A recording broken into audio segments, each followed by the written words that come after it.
when a person smiles, they're beautiful.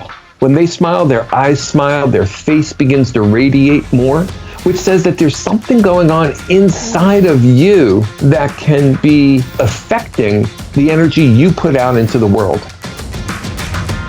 Welcome to the Healthy Skin Show with Jennifer Fugo, where we're flipping everything you've been told about your chronic skin issues upside down and connecting you with alternative solutions your dermatologist never told you about.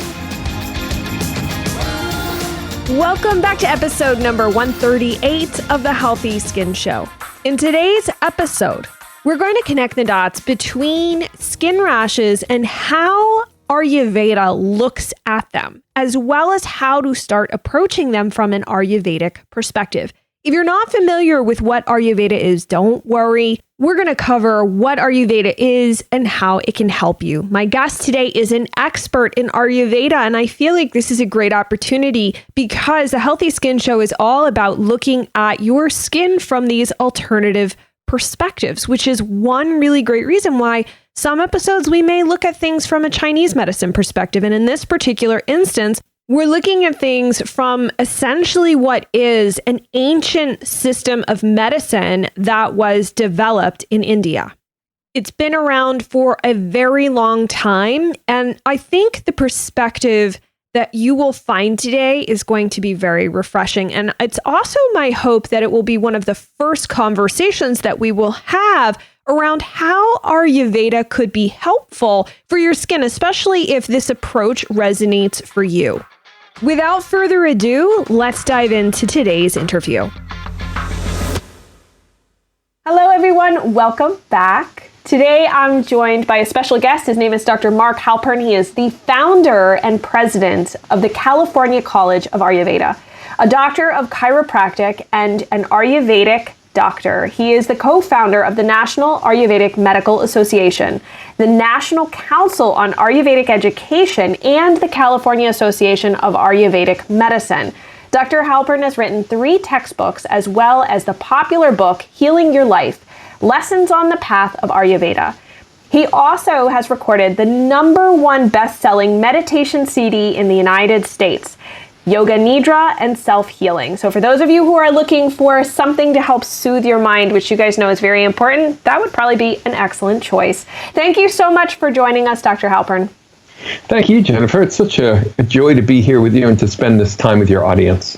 Well, let's start off, if no one has any idea what the word Ayurveda is, and I've said it a bunch already, what is Ayurveda? Well, Ayurveda is the traditional medicine of India. It's often called the healing side of yoga. And it's a form of holistic medicine that understands that each person is unique and individual, and each person's path toward optimum health is also unique and individual. Also, when a person has a challenge, whether it's in their skin or other part of their body, well, that challenge is also unique. We tend to want to put everybody's disease into a box and then treat all the diseases the same way. If somebody has eczema, then everybody should do this. But in Ayurveda, we understand that each person with a skin condition actually has a different skin condition. Something different may have caused it, and it may be manifesting a little bit differently. And therefore, the treatment is also going to be unique. So everything that we do in Ayurveda is uniquely tailored for the person who has the condition. That's super interesting. And so this ancient system is based around, I know one thing that I learned from years ago is there's a lot of lifestyle components that go into it as well, which is wonderful because it can't always be about supplements and pills and all sorts of things. There's a lot of amazing things that can be helpful. And I've even personally found benefit from doing some Ayurvedic practices to be able to sleep. #1. And I am a big fan of sesame seed oil as well. I think it can be very helpful, especially in the winter time when it's cold and dry and whatnot. But you talk about the way that skin issues manifest, I feel like in a much different way than when I talk to like a conventional doctor. So how do you relate skin issues for someone who's they're entering this conversation of trying to understand what Ayurveda is? What boxes would you start checking off, or how would you begin to dive into this conversation. I think what will really help your listeners' understanding is to understand the perspective of Ayurveda begins with the concept of beauty, that each person is naturally, inherently beautiful. And that's on all levels, physically, as well as emotionally, and even deeper than that at the level of their consciousness. And it's only disturbances in consciousness, in the mind, and in the body that gets in the way of their natural beauty. So Ayurveda seeks to remove those obstacles so that the natural beauty of a person can naturally shine. We say in Ayurveda that beauty is the end result of caring for the factors of external appearance, right? We want to take good care of our skin on the outside, but also internal virtue. This is what's going on in the mind of an individual. Who is this person? How do they think? How do they feel? And also, beauty is dependent upon the factors of eternal youth. And I know that's a magical statement, the factors of eternal youth. But what that really means is that there's a way of living, and that includes your lifestyle, as you mentioned, but also what you eat, that can slow down the aging process. So many of the challenges that we have in our skin is the result of the aging process. And so it's years and years and years of living out of harmony, whether it's through diet or whether it's through lifestyle, that causes the skin to age, to become more sensitive, to become more fragile. And then challenges in the skin begin to emerge. So in Ayurveda, we take a three-pronged approach. It says, let's work topically on the skin. And we have many, many salves and remedies and herbs that we'll make in order to put on the skin, depending upon the type of a challenge a person is having, whether it's eczema or acne or wrinkles, whatever they're working on. But let's also do the deeper work. Let's work on the inside. Let's remove those obstacles so that a person's natural radiance can shine in the world.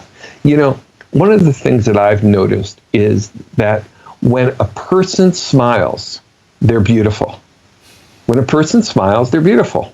Okay? And I just notice that all the time. When they smile, their eyes smile, their face begins to radiate more, which says that there's something going on inside of you that can be affecting the energy you put out into the world. We all want to be perceived as beautiful. We spend so much time on the external parts of our beauty. We also need to spend some time on the internal parts of our beauty. Ayurveda puts equal emphasis on all of these areas. Interesting. So, and as I'm thinking about this too, you also have 3 different doshas, right? How would you describe what a dosha is to someone who's unfamiliar with this? So in Ayurveda, we talk about the 3 physiological forces that govern the functioning of the body. One of them is called the Vata dosha, and this is the force of motion. And the faster we move, the faster Ayurveda teaches that we age. So Vata is one of the factors that really accelerates the aging process. So if it goes out of balance and we have too much of this movement going on, we're too busy in the world, we're too stressed, our mind is constantly moving, well, that's going to contribute to the aging process. But coming back to it just as a simple dosha, we all have some Vata in us because we all move. The heart beats, that's Vata dosha. The neurological impulses that move through your body, that's governed by Vata dosha. Pitta dosha is a second energy in our body, and this is really the energy of transformation. It's the energy of metabolism. It's what digests food. It's like a fire that's inside your belly, but also inside of every cell. And it's governing all the metabolism in your body. We all have some of that because we have to digest. And then we all have Cappadocia. Cappadocia is the third dosha that governs the structure of your body. And we all have structure, the thickness of your skin, the thickness of your bones, the shape of your eyes, how much muscle and fat you have is all governed by how much Cappadocia is present in your constitution. So at the moment of conception, we all have all 3 of these, but we have them in different amounts. We have them in different percentages. One person might be 65% Vata, 30% Pitta, and 5% Kapha.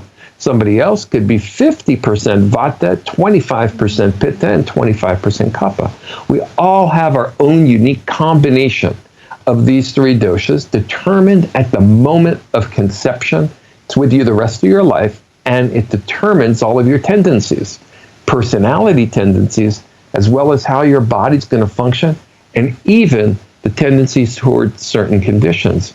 Now, as we live our lives, we come into the world that way. As we live our lives, because of our diet and our lifestyle, we disturb these doshas. We came in balanced at the moment of conception, so we have tendencies, but now those tendencies start to manifest depending upon the diet we eat, the lifestyle we lead, and we talk about it in terms of disturbing the doshas.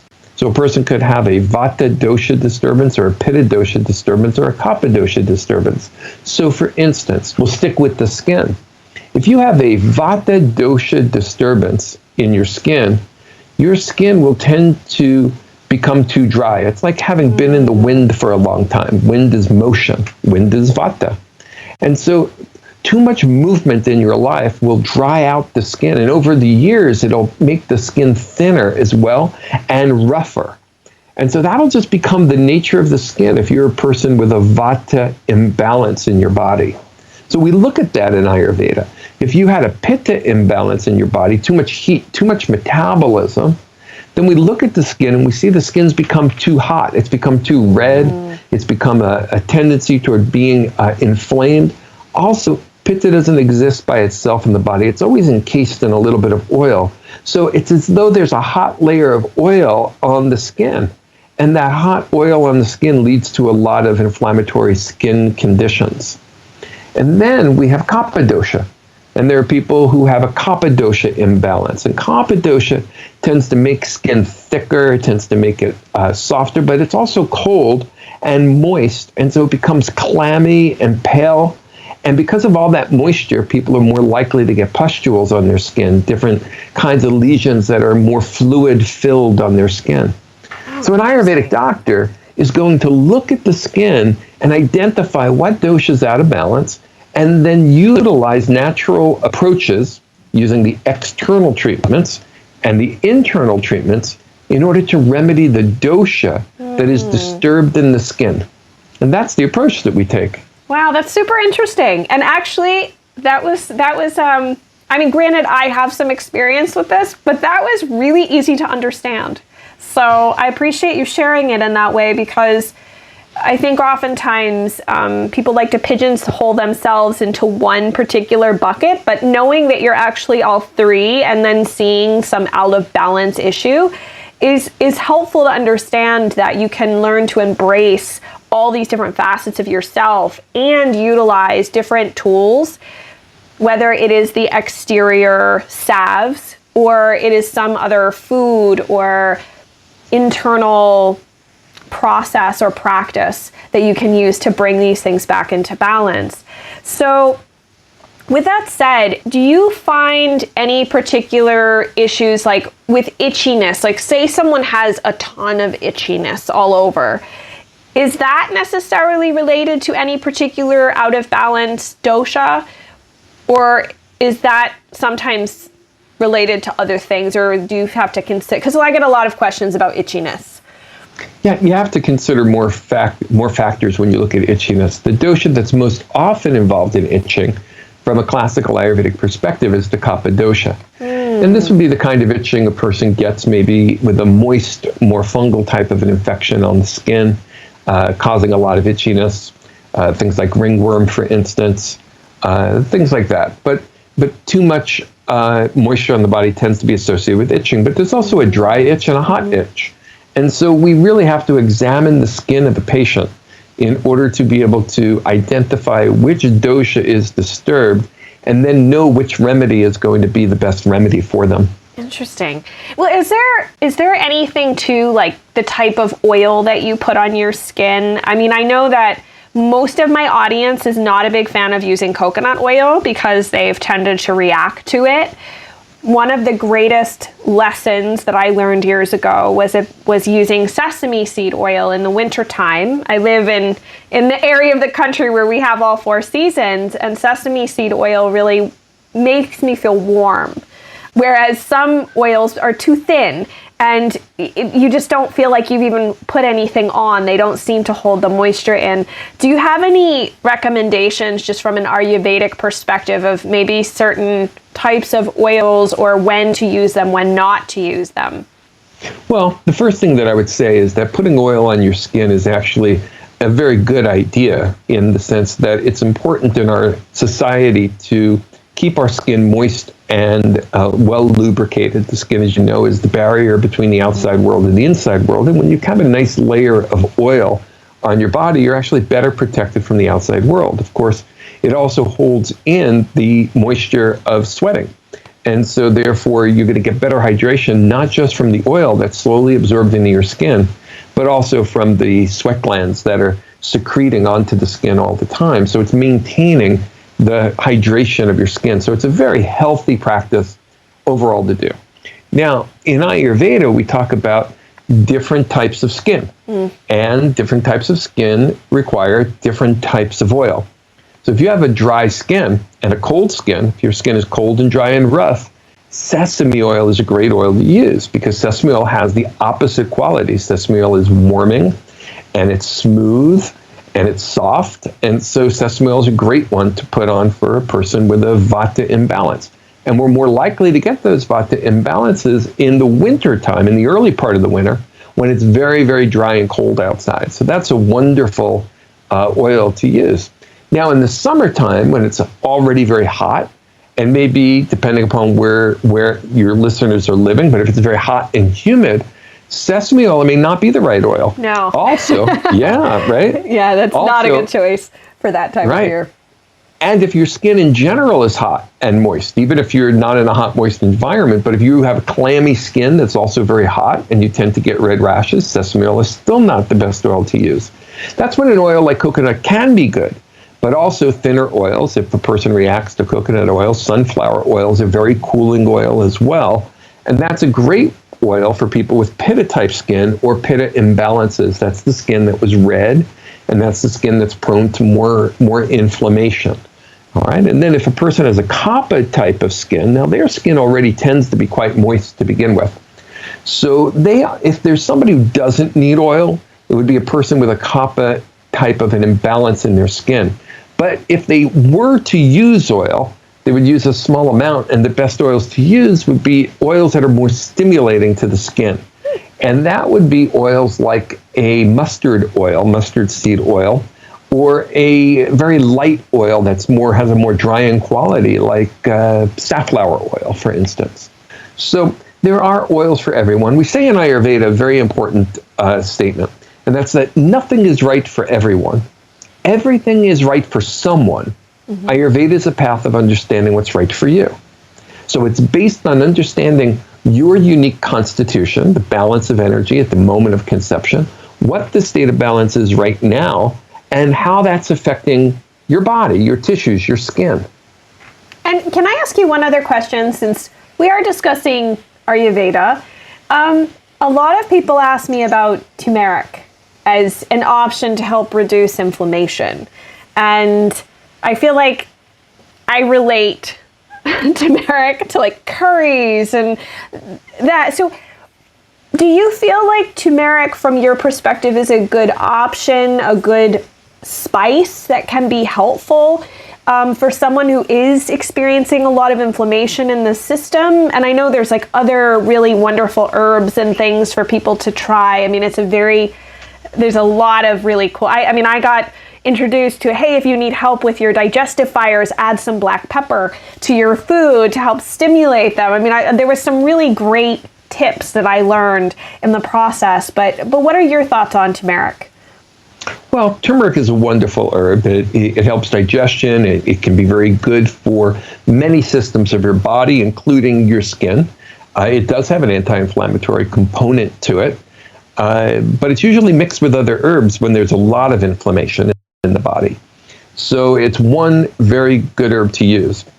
Now, other herbs that are also very, very good to use, that are wonderful for the skin, they're classified in Ayurveda as having a quality called varnya. Varnya means that it just improves complexion. And so it's wonderful for the complexion of the skin. And Some of the most famous ones are herbs like sandalwood and licorice. There's a lesser known herb called gotu-kola. And these are great herbs for general complexion in the body. And you'll see a lot of Ayurvedic products are made with these herbs along with other herbs as well. And so I would highly recommend those. They could be taken internally. They could be used topically on the skin, just for general complexion. There are other categories of herbs we might use more specifically for conditions, psoriasis versus eczema versus, a seborrhea of some kind. So there are different conditions that need different herbs. But those are my favorite general herbs for the skin would be gotu-kola, sandalwood, and licorice.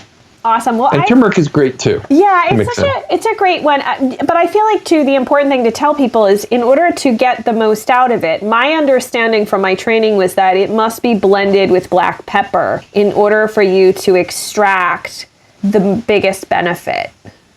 Yeah, for absorption. Mm-hmm. For absorption and utilization, it's generally taken with, actually the ideal herb is a long pepper.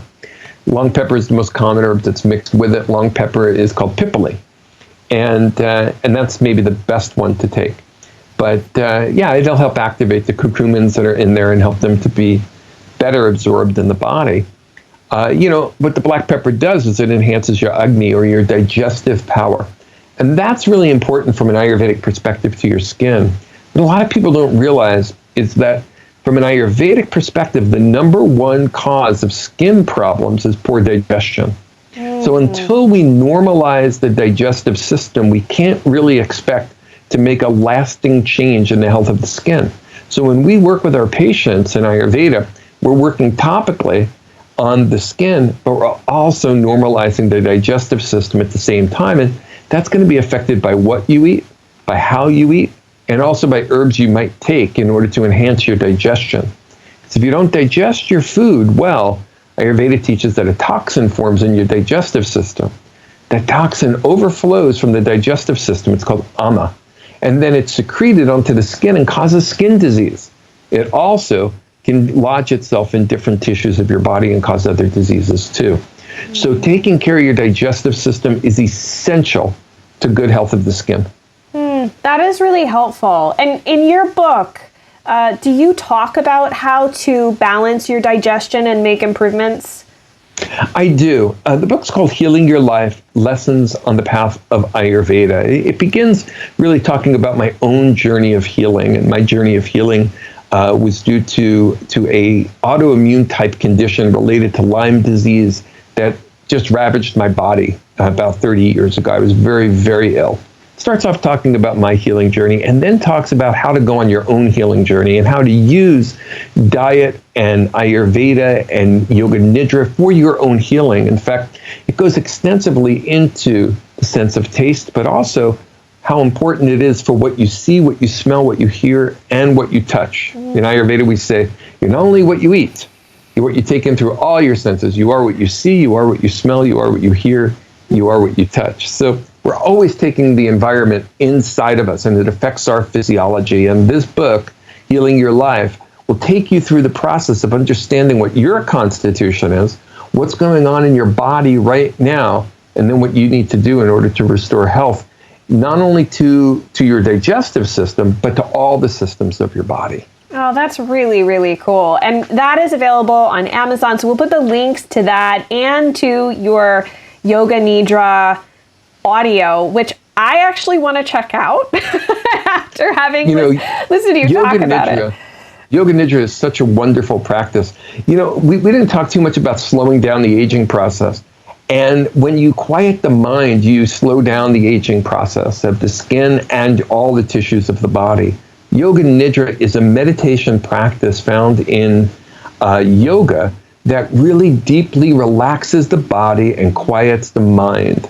And it's a beautiful practice for self-healing and also for creating in your life the experience you want to have. It's more than just relaxation. It's actually an active form of creation. So you start to create your own healing. And that's talked about on the recording. So that's called Yoga Nidra and Self-Healing.